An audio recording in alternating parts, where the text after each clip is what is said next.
Islamabad high court transfer के बाद नए जजेस ने काम शुरू कर दिया। सीनियर प्यून जज जस्टिस सरफराज डोगर ने 3 केसेस की समाअत की। डेप्यूटी अटॉर्नी जनरल और एडिशनल अटॉर्नी जनरल ने नए जज को खुशामदीद कहा। लाहौर हाई कोर्ट से आने वाले justice Sarfaraz Dogar senior peon जज के लिए मखसूस बेंच नंबर 2 में शामिल हैं। इससे पहले बेंच 2 की सरबराही करने वाले जस्टिस मोहसिन अख्तर कियानी आज से इस्लामाबाद हाई कोर्ट के बेंच नंबर 3 की सरबराही करेंगे। सूबों से 3 जजेस के इस्लामाबाद हाई कोर्ट तबादले पर वकला की जुज़वी हड़ताल। Islamabad high court bar association की जानिब से अदालतों का बॉयकॉट। सदर लाहौर हाई कोर्ट बार का भी अदालतों में पेश न होने का ऐलान।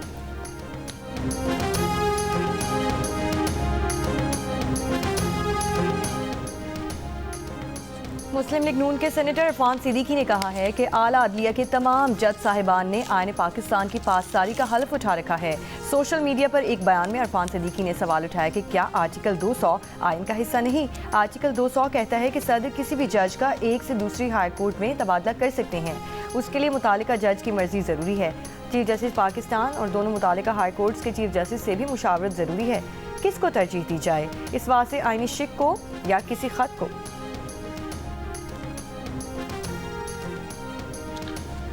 फौजी अदालतों का तरीक़ेकार शफाफ ट्रायल के तकाज़ों के बरखिलाफ है। सिविलियंस का कोर्ट मार्शल किसी सूरत नहीं हो सकता। मुमकिन होता तो 21वीं तरमीम न करनी पड़ती। दरख्वास्त गुजार जवादिस ख्वाजा के वकील ख्वाजा अहमद हुसैन का सुप्रीम कोर्ट के आईनी बेंच में मौक़िफ़। जस्टिस हसन नज़र रिजवी ने कहा, धमाका करने वाले, मुल्क दुश्मन, जासूस से साजबाज करने वाले और आम सिविलियंस में कोई फ़र्क नहीं। आपको दलाइल में तफरीक करनी चाहिए। वकील बोले, आर्मी एक्ट ठीक बना है, लेकिन देखना यह है कि किस पर लागू होता है। अदालत से गुजारिश सिर्फ ये है कि कोर्ट मार्शल का दरवाज़ा न खोलें। सिविलियन के फौजी ट्रायल से मुताल्लिक़ केस में जस्टिस जमाल खान मंदखेल ने कहा, क्या पार्लियामेंट और सुप्रीम कोर्ट पर हमले का ट्रायल इंसदाद दहशतगर्दी अदालत में और GH के ऊपर हमले का केस मिलिट्री कोर्ट में चलेगा? मेरी नज़र में तीनों हमले एक जैसे ही हैं, तो तफरीक क्यों और कैसे की जाती है? अदालत के सामने सवाल है कि आर्मी एक्ट का इतलाक़ किस पर होगा।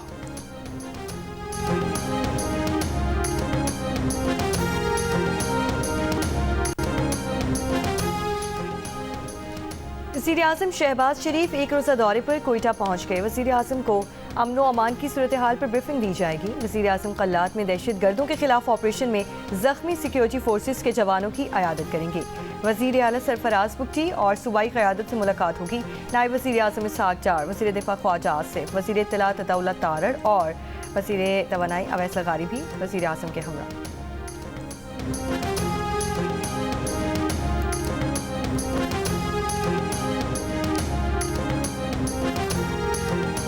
हम उम्मीद रखते हैं कि वो आपस में बात करे, बातचीत को डायलॉग के ज़रिए हल करे ताकि मामलात आगे बढ़े, अमन का प्रोसेस जारी रहे। बहुत अच्छा बात है ना, तो पर लेकिन बैठ दें, सारे लोगों को उम्मीद है ना कि अच्छी तरीके से फैसला होगा। खुर्रम का मसला हल करने के लिए खुर्रम फरीक़ैन खुद बैठने पर मुत्तफ़िक़। खुर्रम अमायदीन का जरगा आज पेशावर में होगा। गुज़िश्ता रोज़ा पर खुर्रम ने जरगे की मेज़बानी की। आज लोए खुर्रम मेज़बान होगा। जरगा मेंबर इरशाद हुसैन कहते हैं, अमन के लिए दोनों फरीक़ैन मुखलिस हैं। आज जरगे में रास्ते को महफूज बनाने पर बात होगी। 14 निकाती अमन माहदे पर अमल दरामद के बारे में बातचीत जारी है। ज़िला खुर्रम में मज़ीद 4 बंकर्स गिरा दिए गए। अमन माहदे के तहत गिराए गए बंकर्स की तादाद 22 हो गई।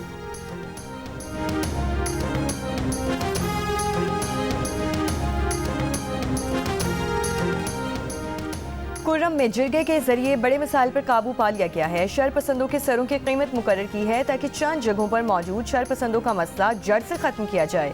वज़ीर आला खैबर पख्तूनख्वा अली अमीन गंडापुर की GN न्यूज़ से गुफ्तगू कहा कि बंकर्स खुर्रम में क़याम अमन के लिए मसला थे, जिन्हें रोज़ गिराया जा रहा है। राशन की 4 बड़ी खेप खुर्रम पहुँचाई जा चुकी हैं। अमन की राह में रोड़े अटकाने वालों से हुकूमत आनी हाथों से निपटेगी।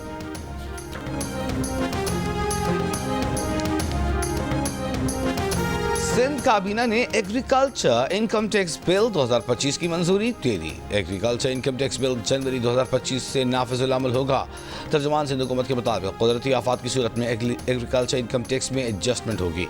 आबाद अराजी छुपाने की सूरत में जुर्माना लगाया जाएगा। छोटी कंपनियों पर ज़राई टैक्स 20%, बड़ी कंपनियों पर 28% लागू होगा।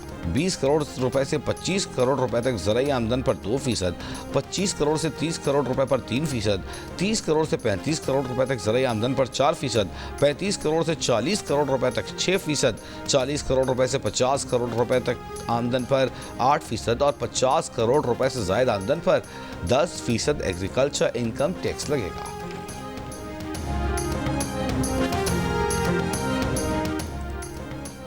वज़ीर आला सिंध सैयद मुराद अली शाह ने कहा है कि सिंध हुकूमत ने एग्रीकल्चर इनकम टैक्स में लाइव स्टॉक को शामिल नहीं किया। Agriculture income tax board of revenue के बजाय सिंध रेवेन्यू बोर्ड जमा करेगा। इस वक्त 7वां NFC अवार्ड 2010 चल रहा है। वफाक सूबों को डिविजनल पोल से शेयर्स के मुतालिका फंड्स मुंतकिल करती है। डिविजनल पोल में income tax, capital value tax, federal excise और कस्टम्स शामिल हैं। सिंध को 2022 में 498.067 बिलियन रुपए मिले थे। NFC अवार्ड के 3 साल के बकाया जात 77.16 बिलियन रुपए मिल चुके हैं।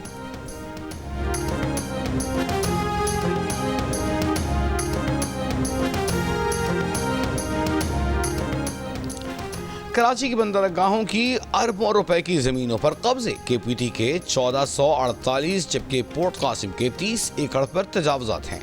द न्यूज़ के एडिटर इन्वेस्टिगेशन अंसार अब्बासी की रिपोर्ट के मुताबिक गैर कानूनी कब्जा शुदा ज़मीन पर हुक्मरान जमातों से ताल्लुक़ रखने वाले बाज़ बाअसर सियासतदानों की मुबैना आशीर्वाद से तजावुजात कायम हैं, जबकि वफाक की तकरीबन 350 एकड़ अराजी पर सिंध हुकूमत काबिज है। साहिली पट्टी से जुड़ी इंतहाई महंगी ज़मीनें तजावुजात और तबाहली का शिकार हैं। यहाँ कोई मुआशी सरगर्मी नहीं हो रही। वज़ारत दिफा के ज़राए ने वज़ीर आज़म को तफसीलात से आगाह भी कर दिया। वज़ीर आज़म के मंसूर शुदा अज़-ज़रनो बहाली प्लान में सिंध रेंजर्स और बाज़ दीगर हुक्काम को ज़मीनें वागज़ार कराने का काम सौंप दिया गया है।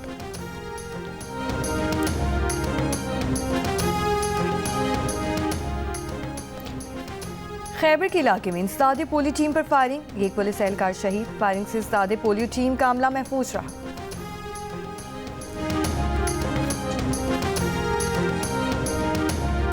मुल्क के मुख्तलिफ हिस्सों में इंसदादे पोलियो मुहिम का आगाज़। पोलियो टीमों के लिए सिक्योरिटी के सख्त इंतजाम। मुहिम 5 रोज़ तक जारी रहेगी। खैबर पख्तूनख्वा में डेरा इस्माइल खान, मोहम्मद, जनूबी वज़ीरिस्तान, शिमाली वज़ीरिस्तान, बाजौड़ समेत मुतअद्दिद इलाकों में इंसदादे पोलियो मुहिम का आगाज़। भिम्बर आज़ाद कश्मीर में भी डिप्टी कमिश्नर और DHO ने बच्चों को कतरे पिलाकर मुहिम शुरू की। बलूचिस्तान के ज़िला खुजदार में 5 साल से कम उम्र के 1,71,820 बच्चों को पोलियो से बचाव के हिफाजती कतरे पिलाए जाएंगे। गुज़िश्ता साल मुल्क में पोलियो के 73 केस रिपोर्ट हुए। 22 केसेस का ताल्लुक सिंध से था।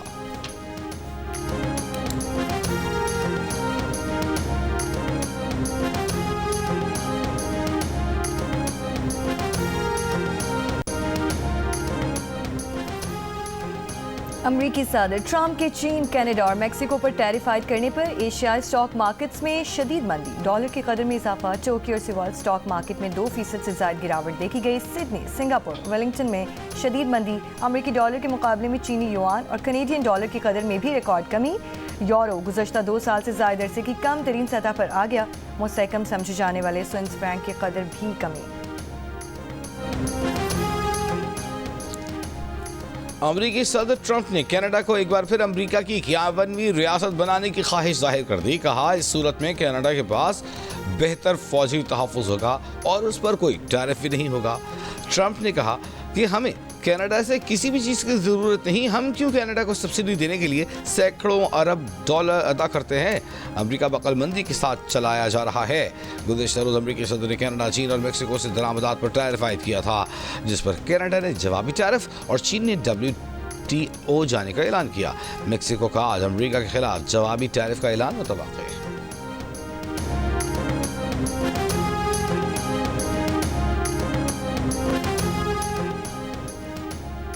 पैका कानून में एतराज़ किस बात पर है? क्या फेक न्यूज़ रोकने पर एतराज़ है? डिजिटल मीडिया पर जिसका दिल चाहता है कत्ल का फतवा जारी कर देता है। क्या FIA के पास ये अहलियत है कि इन जराइम पर काबू पा सके? वज़ीर इत्तलात अताउल्लाह तारर का लाहौर में तकरीब से खिताब। कहा, सोशल मीडिया पर ब्लैकमेल किया जाता है, लोग खुदकुशी पर मजबूर हो जाते हैं। डिजिटल मीडिया पर कोई चेक नहीं, कोई एडिटोरियल कंट्रोल नहीं। डिजिटल मीडिया पर चलने वाली लाकानूनियत को कोई रोकने वाला तो होना चाहिए। दहशतगर्द, TTP और मुल्क दुश्मन अनासिर भी डिजिटल मीडिया इस्तेमाल करते हैं। पैका एक्ट समझने की ज़रूरत है। सहाफ़ी बरादरी का इस्तेसाल नहीं होगा। आप तजावीज़ दें, पैका एक्ट में बेहतरी लाई जा सकती है।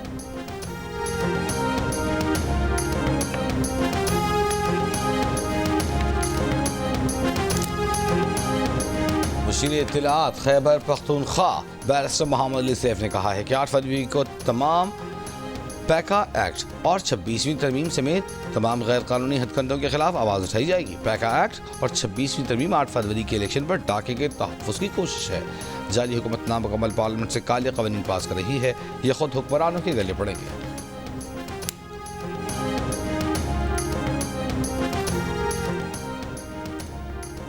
रहनुमा नून लीग तलाल चौधरी ने कहा है कि पैका एक्ट का सहाफ़ियों या सहाफ़त से कोई ताल्लुक नहीं। ज़रूरत है कि सोशल मीडिया को रेगुलेट किया जाए। दुनिया में जब कोई कानून बनता है तो आइडियल नहीं होता, वक्त के साथ तरामीम होती हैं। प्रोग्राम जियो पाकिस्तान में गुफ्तगू करते हुए कहा कि जब कभी बाहर से कोई मेहमान आता है तो PTI ने एहतजाज करना होता है।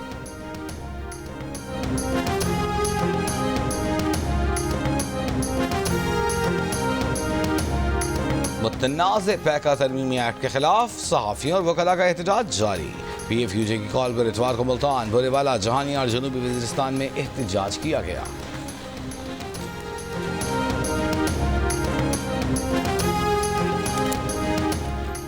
हुकूमत के हाथ में कुछ नहीं, ये बगैर मॉनिटरिंग हमारी जेल में मुलाकात तक नहीं करवा सके। बलूचिस्तान के हालात ख़राब हैं। 18 FC जवान शहीद हुए। शहबाज शरीफ में हिम्मत नहीं है कि वो कौमी असम्बली में तकरीर करें। अपोजिशन लीडर उमर अयूब की मीडिया टॉक, कहा कि 8 फरवरी को सवाबी के मकाम पर पाकिस्तान तहरीक इंसाफ यौम स्याह मनाएंगे।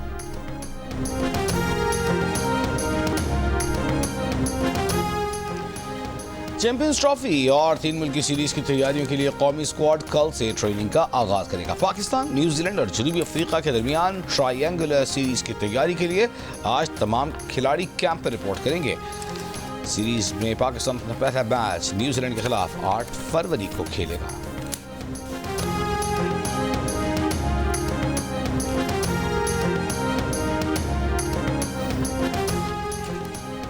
चैंपियंस ट्रॉफी की ट्रॉफी टूर जारी। दूसरे मरहले में पाकिस्तान के मुख्तलिफ शहरों से होती हुई ट्रॉफी बहावलपुर पहुंच गई। ट्रॉफी को स्टेडियम में रखा गया, जहां क्रिकेट शायकीन ने ट्रॉफी के साथ तस्वीर और वीडियोस बनवाई, जिसके बाद ट्रॉफी को दरबार महल और नूर महल ले जाया जाएगा। चैंपियंस ट्रॉफी का आगाज 19 फरवरी से होगा। ICC चैंपियंस ट्रॉफी के टिकट्स की ऑनलाइन सेल के बाद आज से विंडो सेल का आगाज हो रहा है। शायकीन पाकिस्तान में होने वाले मैचेस के टिकट्स 26 शहरों में निजी कुरियर सर्विस की मुकर्रर करदा आउटलेट से खरीद सकेंगे।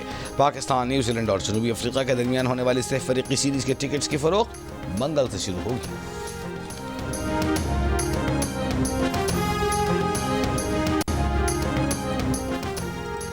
शिमाल बलाई बलूचिस्तान में शदीद सर्दी की लहर जारी। ज़ियारत तौबा चकजई में दर्जा हरारत -8 डिग्री सेंटीग्रेड रिकॉर्ड।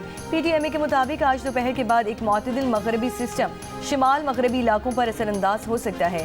शिमाल मगरबी बलूचिस्तान में तेज़ हवाओं के साथ हल्की बारिश और बर्फबारी का इम्कान। ज़ियारत में कम से कम दर्जा हरारत -7, पलात में -5 और कोयटा में -3 रिकॉर्ड। कराची में मंगल और बुध को रात में सर्दी की शिद्दत में मामूली इजाफे का इम्कान।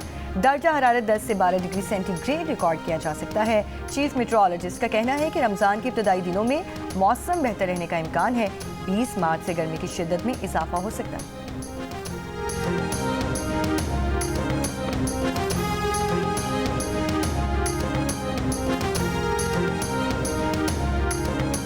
लाहौर समेत वस्ती पंजाब के मुख्तलिफ शहरों में आज भी धुंध का राज। सियालकोट में शदीद धुंध से फ्लाइट ऑपरेशन मुतासर। कोयत से सियालकोट की परवाज PK 247 को लाहौर में उतार लिया गया। लाहौर सियालकोट M11 ट्रैफिक के लिए बंद। M2 और M3 और कौमी शाहराहों पर भी ट्रैफिक मुतासर।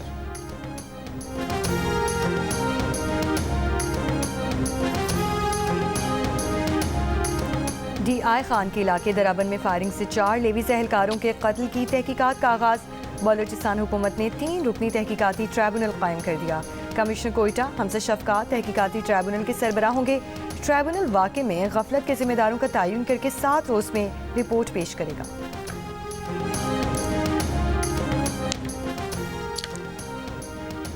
DG खान में डकैती में मुलविस 3 पुलिस एहलकार गिरफ्तार। मुकदमा दर्ज। मतन में कहा गया है कि पुलिस वर्दी में मोटरसाइकिल सवार 2 अफराद ने 20 लाख रुपए लूटे। 2 रोज़ काबुल शहरी ने 2 अफराद के खिलाफ डकैती का मुकदमा दर्ज करवाया। तफ्तीश से मालूम हुआ कि डकैती में 4 पुलिस एहलकारों समेत 5 अफराद मुलविस हैं। खैरपुर गंबर थाने में पुलिस हिरासत में नौजवान ने मुबैना तौर पर खुदकुशी कर ली। SHO और हेड मुहर्रिर समेत 4 एहलकारों पर मुकदमा दर्ज।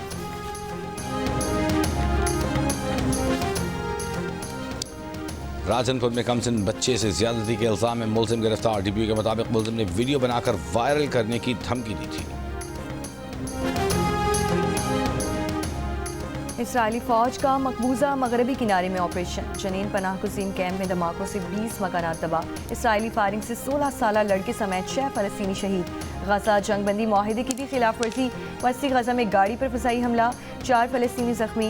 इसराइली वज़ीर आज़म नेतन्याहू अमरीका रवाना। रवानगी से पहले कहा मशरक़ वस्ती का नक्शा तब्दील कर दिया, अब सदर ट्रंप के साथ मिलकर मजीद बेहतरी लाएंगे। रूसी खबर एजेंसी के मुताबिक हमास वक्त मॉस्को में आज रूसी हुक्काम से मुलाकात करेगा।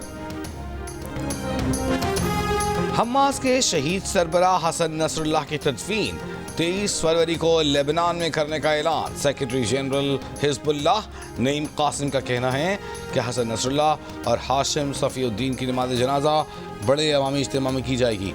हाशिम सफ़ीउद्दीन की बतौर हिजबुल्लाह सेक्रेटरी जनरल के ओहदे के साथ तदफीन की जाएगी। इसराइली फ़ौज ने हिजबुल्लाह के रहनुमा हसन नसरुल्लाह को 27 सितंबर को बैरूत पर हमले में शहीद कर दिया था। हसन नसरुल्लाह के बाद नामजद किए जाने वाले हाशिम सफ़ीउद्दीन को भी इसराइली फ़ौज ने एक हफ्ते बाद ही शहीद कर दिया था। इसराइल लेबनान जंग के बायस हसन नसरुल्लाह और हाशिम सफ़ीउद्दीन की अमानतन तदफीन की गई थी।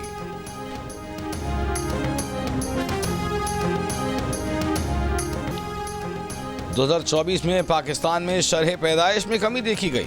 1994 में पाकिस्तान में शरह पैदाइश 6% थी, तो जो 2024 में कम होकर सिर्फ 3.6% रह गई। अक़वाम मुत्तहिदा ने वर्ल्ड फर्टिलिटी रिपोर्ट 2024 जारी कर दी। रिपोर्ट के मुताबिक 2023 में शरह पैदाइश 3.2%, 2022 के मुकाबले में 1.88% कम थी। 2024 में 63 ममालिक में रहने वाले 1.8 अरब अफराद में कमी के मरहले में दाखिल हो चुके। रिपोर्ट में हुकूमतों पर कम उम्री की शादी पर पाबंदी, ख़वातीन और लड़कियों के हकूक़ के तहफ़्फ़ुज़, तौलीदी सेहत की मुकम्मल सहूलियात यकीनी बनाने के लिए मौसर क़वानीन के नफाज़ पर जोर दिया गया है। मारूफ आर्टिस्ट और पेंटर मशकूर रज़ा इंतकाल कर गए। मशकूर रज़ा का इंतकाल रात कराची के मकामी अस्पताल में हुआ। भारतीय बैटर अभिषेक शर्मा ने इंग्लैंड के खिलाफ आखिरी T20 में सिर्फ 37 गेंदों पर सेंचुरी बना दी। अभिषेक शर्मा की 135 रन की इनिंग में 13 छक्के 7 चौके शामिल। भारत ने इंग्लैंड को आखिरी मैच में 150 रन से हराकर सीरीज 4-1 से जीत ली।